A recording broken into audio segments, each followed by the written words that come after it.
sumber daya untuk memenuhinya terbatas. Dalam praktiknya, isu ekonomi bisa berupa inflasi, pengangguran, kemiskinan, ketimpangan, pendapatan, atau kelangkaan barang dan jasa.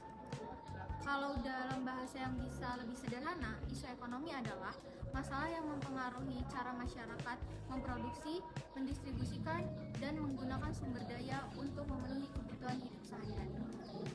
Contohnya seperti harga kebutuhan pokok naik tajam, itu seperti isu ekonomi karena daya beli masyarakat turun dan kehidupan sehari-hari ikut berdampak. Jenis isu ekonomi yaitu yang pertama, inflasi dan harga kebutuhan pokok, yaitu ketika kenaikan harga barang dan jasa yang membuat daya beli masyarakat menurun. Yang kedua, pengangguran dan tenaga kerja, adanya ketidakseimbangan antara jumlah pencari kerja dan lapangan kerja. Yang ketiga, kemiskinan, merupakan kondisi ketika sebagian masyarakat tidak mampu memenuhi kebutuhan hidup. Yang keempat, ketimpangan ekonomi, adalah kesenjangan pendapatan, kekayaan, dan akses peluang ekonomi antar kelompok masyarakat. Yang kelima, pertumbuhan ekonomi rendah atau tidak stabil, merupakan kondisi saat ekonomi sulit berkembang secara merata atau berkelanjutan. Yang keenam, kebijakan fiskal dan moneter, berarti ada isu terkait pajak, subsidi, suku bunga, dan pengelolaan uang berlendur.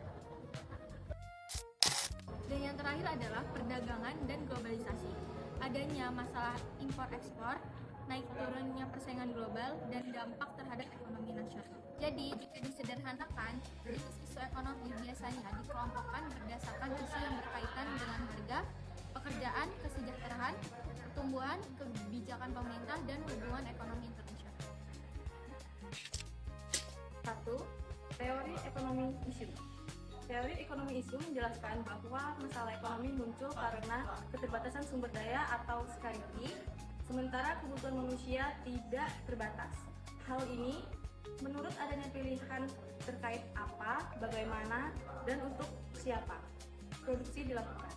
Dampak muncul isu seperti inflasi, pengangguran, kemiskinan, ketimpangan, dan pertumbuhan ekonomi. Pendekatannya beragam seperti teori klasik, pasar bebas, Keynesian, peran pemerintah, neoklasik, efisiensi harga, serta ekonomi pembangunan dan ekonomi politik. Kedua, ekonomi isu dalam perspektif ekonomi politik. Dalam ekonomi politik, isu ekonomi tidak bersifat teknis, tetapi juga dipengaruhi kekuasaan dan kepentingan politik. Kebijakan seperti pajak, subsidi, dan bantuan sosial sering kali tidak hanya untuk mengatasi masalah ekonomi, tetapi juga untuk kepentingan politik dan legitimasi pemerintah. Pertumbuhan ekonomi di Indonesia pada tahun 2019 tidak mencapai target APBN sebesar 5,3%, melainkan hanya sekitar 5,05%, yang disebabkan oleh kombinasi faktor eksternal dan internal.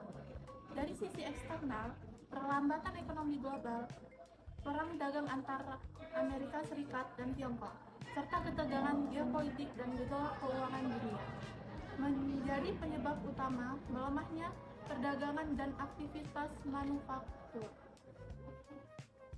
Sementara itu, dari sisi internal, permasalahan struktural seperti pengangguran, kemiskinan, dan inflasi turun mempengaruhi kinerja ekonomi nasional. Meskipun demikian, kebijakan pemerintah dan Bank Indonesia melalui sinergi fiskal dan moneter mampu menjaga stabilitas ekonomi sehingga pertumbuhan tetap berada di atas 5%. Hal ini mencangkup sisi positif good, yaitu ketahanan ekonomi Indonesia di tengah tekanan global. Namun, di sisi lain, not too good, ketergantungan terhadap kondisi global masih tinggi dan berbagai permasalahan domestik belum sepenuhnya teratasi, sehingga target pertumbuhan tidak tercapai atau tidak terpenuhi.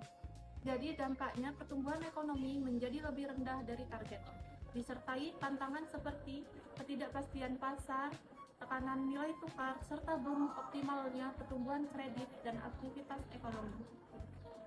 Secara keseluruhan, keterlambatan ekonomi global dan tantangan domestik menjadi faktor utama tidak tercapainya target pertumbuhan ekonomi di Indonesia pada tahun 2019. Selanjutnya ada ekonomi isu dalam perspektif ekonomi politik.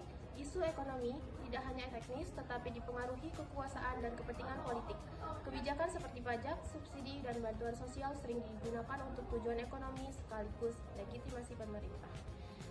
Selanjutnya, upaya yang bisa dilakukan adalah yang pertama, diversifikasi ekonomi dan ekspor, yang kedua, peningkatan investasi, yang ketiga, penguatan sektor keuangan, dan yang terakhir, reformasi struktural SDM, birokrasi, dan produktivitas.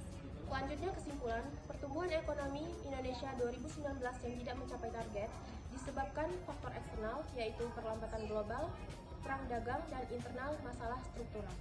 Meski demikian, pertumbuhan sekitar 5% menunjukkan stabilitas tetap terjaga. Ke depan diperlukan kebijakan yang lebih adaptif, memperkuat ekonomi domestik, dan mengurangi ketergantungan pada faktor eksternal. Sekian dari saya, terima kasih.